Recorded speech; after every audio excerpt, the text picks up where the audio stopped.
자폐 아이들이 기본적으로 받는 치료들이 언어 치료나 인지 치료나 감각 통합 치료나 체육, 특수 체육 이런 것들을 치료를 받고 있는데 이런 아이들을 보게 되면 다 구조의 문제와 다 연결돼 있거든요.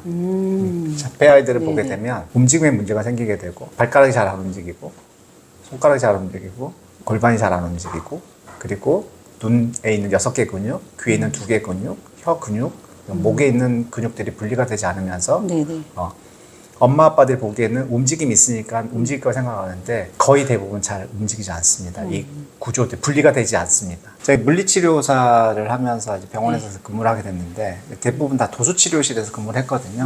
99년도에 졸업을 하고 병원에 들어갔는데 막상 환자들 아픈 사람 치료하니까 잘 치료가 안 되는 거예요. 그러니까 학교 다닐 때 온열 치료라든지 전기 치료라든지 뭐 초음파 치료라든지 뭐 견인 치료 여러 가지 치료를 배웠는데 막상 그것들을 환자들한테 적용해 보니까 잘 낫지 않게 돼서 선배들한테도 물어보기 시작했죠. 아니 왜 낫지 않느냐?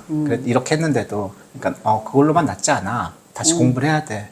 그래서 이제 공부하기 시작한 게 이제 카이로프랙틱이라든지 아니면 CST라는 두개천근요법 그리고 SOT라고 골반을 교정하는 방법들 그리고 뭐 응용근신경학, 산림손 이런 것들을 이제 공부하기 시작했거든요. 그런 것들을 공부하면서 이제 점점 사람들이 더 건강해지고 아픈 사람들이 더 치료하게 됐죠. 그러면서 그 치료들이 다 구조를 해결하는 방식들이거든요. 척추의 정렬을 맞춰주게 되고 두개골의 움직임을 정상화가 만들어주게 되고 골반의 움직임 그리고 손가락, 발가락의 움직임들을 정상적으로 만들어주니까 그러니까 통증들이 많이 없어지게 됐죠. 그렇다 보니까 지금 현재 자폐 아이들을 이제 대부분 많이 보고 있는데 그러니까 도수치료실에 있을 때 병원에 있을 때 성인이 와서 자기가 도수치료를 받아보고 너무 몸도 좋아지지만 심리적으로도 안정이 되게 되고 전체적으로 많이 몸이 이완돼서 자기 아이를 데리고 왔었습니다. 그러니까 그 아이가 ADHD였는데 항상 불안해하고 긴장도도 높고 잠도 잘 못 자고 잘 먹지도 못하고 그래서 이제 그 아이를 보기 시작했고 그 아이가 이제 몸이 변하게 되면서 그런 것들이 좋아지게 됐거든요. 그러면서 그때부터 이제 자폐 아이들이라든지 뭐 특장애 아이들이라든지 이제 이런 아이들을 보기 시작했죠. 자폐 아이라면 사실은 요즘에 방송에서도 그 아이들을 이렇게 치료하는 그런 프로도 있지 않습니까? 네, 그렇죠. 보면 대체적으로 상담을 통해서 그리고 뭐 행동의 어떤 분석을 통해서 뭐 이렇게 좀 치료를 많이 하더라고요. 근데 제가 생각하기에 그쪽으로 달 거다라고 생각을 했는데 자폐 아이까지 구조에 대해서 또 접근을 하셔가지고 이렇게 하시는 게 좀 신기했어요. 네. 그러니까 지금의 정보들이 이쪽으로 자폐 아이들을 몸의 관점으로 보는 사람들이 거의 없거든요. 저도 이거를 누구한테 배운 게 아니라 자폐 아이들의 몸을 이렇게 봐라라고 배운 게 아니라 제가 이 아이들을 계속 보니까 몸의 구조들이 다 문제가 있는 겁니다. 그러니까 이 아이들이 걷고 뛰고 움직이니까 몸에 문제가 없을 거라고 생각하는데 그렇지 않거든요. 디테일하게 자세하게 보게 되면 첫 번째 5개 발가락이 쫙 움직여야 되는데 이게 안 움직이는 애들이 되게 많습니다. 5개 발가락이 움직이지 않는다는 거는 이 아이가 중심을 잘 못 잡는다는 거거든요. 그리고 움직임도 어눌하게 되게 되고 느리게 되게 되고 발가락이 움직이지 않는 상태가 되게 되면 행동이 느려지게 되고 우리 몸에서 1초에 100m 가는 그 신경이 있는데 그게 활성화가 되지 않아요. 그 신경이 활성화가 됐을 때 아이들이 그 활성화된 신경을 통해 가지고 언어가 습득이 되고 그리고 인지 학습들이 쭉쭉 올라가게 되는데 그런 부분들이 발가락 하나만 움직이지 않아도 그런 언어 영역과 인지 영역과 감정 조절 다 연결이 되어 있거든요. 그리고 발가락뿐만 아니라 손도 다 분리가 잘 안 돼서 뭐 하나도 이런 것도 잘 안 되는 아이들 되게 많고요. 그리고 어깨가 말려 있는 아이들 되게 많고 골반 분리가 잘 안 돼 가지고 골반이 항상 꾸부정하게 앉아 있는 데 많고 이게 꾸부정에 앉게 있으면 호흡이 안 되거든요. 호흡이 안 된다는 거는 우리는 이렇게 얘기를 할 때 호흡이 들이마시는 숨이 내쉬는 숨을 통해서 이렇게 나오는데 호흡이 짧게 되면 말이 짧아질 수밖에 없죠. 언어가 잘 안 되게 되고. 근데 이게 호흡이 짧아서 단어를 얘기하고 말이 약하고 힘이 없고 이런 문제들을 자꾸 언어적인 방식으로 계속 연습을 시키는데 이게 먼저가 아니라 얘는 호흡을 안정적으로 만들어줘야죠. 시작이라는 게. 그러니까 시작이 그분들의 시작들하고 제 시작들이 좀 다른 거죠. 그렇구나. 네. 제가 자폐 아이들을 관리를 할 때 머리부터 발끝까지 다 구조적인 부분들을 보거든요. 그러니까 두개골의 이 22개의 뼈들이 어떻게 잘 움직이는지, 제한은 없는지, 그리고 이 설골의 움직임들, 쇄골의 움직임들, 이 흉골의 하나하나 흉골의 움직임, 늑골의 움직임들, 척추의 골반의 분리들, 그리고 이런 근육들을 얼마나 잘 작용하는지. 그러니까 이것들이 전체적으로 구조의 기능들이 조화가 됐을 때 건강해지거든요, 이 아이 발달이. 근데 이 질병이라는 것들은 큰 맥락에서 보면 똑같은 것 같아요.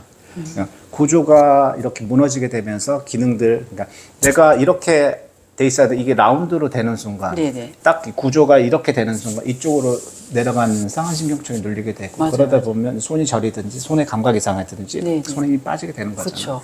얘는 이렇게 펴주면 되는 거거든요. 네네. 그러니까 자꾸 여기 이 상태에서 힘이 약하다고 해서 계속 이 운동을 시킬 게 아니라 얘를 펴줘야 되는 거거든요. 아, 그렇죠. 네. 거북목이 이렇게 있는 상태에서 아무리 어깨를 풀어주고 해도 해결이 안 됩니다. 그러니까 그때만 편해지는 거죠. 맞아요. 그럼 결국은 얘를 이렇게 펴줘야 되는 거거든요.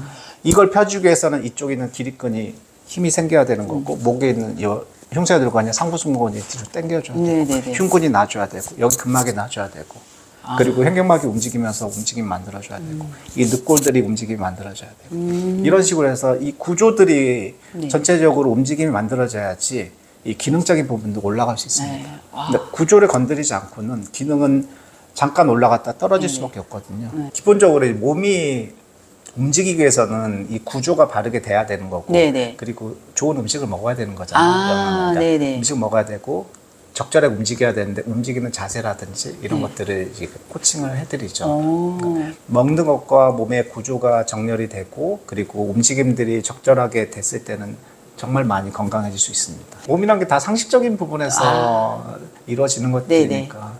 근데 이제 조금 더 제가 하는 것들은 디테일하게 이 구조에 대한 부분들을 조금 더 건강에 정렬에 맞춰주는 것들이고요. 그런 부분들이 이루어졌을 때는 더 빠릅니다. 다이어트를 할 때 음식들을 많이 먹지 말라고 하는 것보다 이게 왜 이분이 계속 먹을 수밖에 없는지 뇌 안에서 거의 불균형 때문에 일어나는 경우가 되게 많거든요. 이런 뇌 불균형들은 몸의 불균형 연결이 돼 있기 때문에 몸의 균형을 잡아주게 되면 이게 몸의 균형만 잡아지는 게 아니라 뇌 안에서의 그 좌우 균형이 맞게 되고, 그렇게 되게 되면 이 전두엽이라는 데서 이 통제할 수 있는 그런 힘들이 생기게 됩니다. 본능들을 억제할 수 있는 것들이. 그러니까 요 몸에 대한 어떤 접근법들이 조금 더 디테일해서 뇌 쪽의 균형을 잡아주게 되고, 이 근골격에 잡아주게 되게 되면 훨씬 더 그런 다이어트 하면서 실패한 사람이 좀 줄어들 가능성이 되게 많죠. 사실 자폐 아이들은 의사소통도 잘 안 되고 행동을 봤을 때도 되게 난해해 보이잖아요. 그런 아이들을 치료한다는 게 사실 굉장히 어려울 것 같은데 어떤 방식으로 접근을 하셔서 하시는 건지 참 궁금합니다. 맞아요. 쉽진 않죠. 쉽진 않으니까 이 아이들이 그렇게 좋아지지 많지 않거든요. 제가 물리치료사를 하면서 여러 가지 검사법과 이게 치료 방법들을 공부를 했었거든요.